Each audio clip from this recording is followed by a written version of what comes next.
So when I want to do something creative, yeah, I want to do a table that looks kind of like, I don't know, a pineapple. I think it came from Dalixa, the shape. She was the one that drew it first. And I did some columns and a table for the office that we made for her. And it was called Dalixa's office, actually, in Montreal. So when I saw it, it was pineapple. But that's about it. I don't go into details and think that, oh no, it has to be round and it has to be this big at the bottom and it has to be this big at the top. And no, I'm just going to start with something that, in this table, for example, I wanted 2 large circles to meet 3-dimensionally going through a 3rd smaller circle. So then you immediately get this whatever shape that the table ended up having. But that's the amount of detail that I go into when I'm creative. Rotating, and I can pull it and drag it, and yeah, so it's a split table. It's split table because I decided to make it out of strips, right? So that it's part of this new parametric collection. But there's a whole geometry play that I had to do in order to obtain those slices. Like, it all starts with making the initial drawings, the initial shape. Then you connect those shapes together in a 3-dimensional way.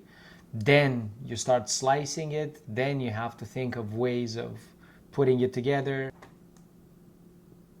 So this was the idea initially. I wanted to have 3 circles joined 3-dimensionally. Once I achieve that, I go and I make it hollow. So the inside is actually, there's no material, because if I would have sliced the whole funnel, let's call it, I would have had to cut material that was this wide. But making it hollow in the middle, it ended up being only 2 inches in thickness. And it always evolves and adapts the idea. Like, you start with something and you go, oh, I would like to do it like this. It works when you make it a 3-dimensional shape, but then when you start slicing it, you realize that, oh, this actually doesn't work like this. I knew that I didn't want to have the whole funnel out of one piece. So I cut it in 2.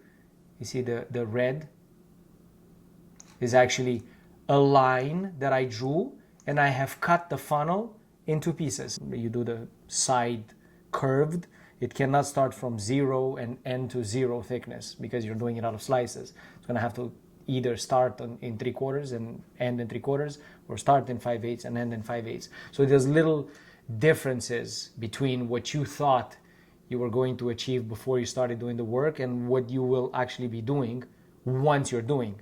And then while you work on it, it constantly evolves because you're going towards the end, and it changes slightly.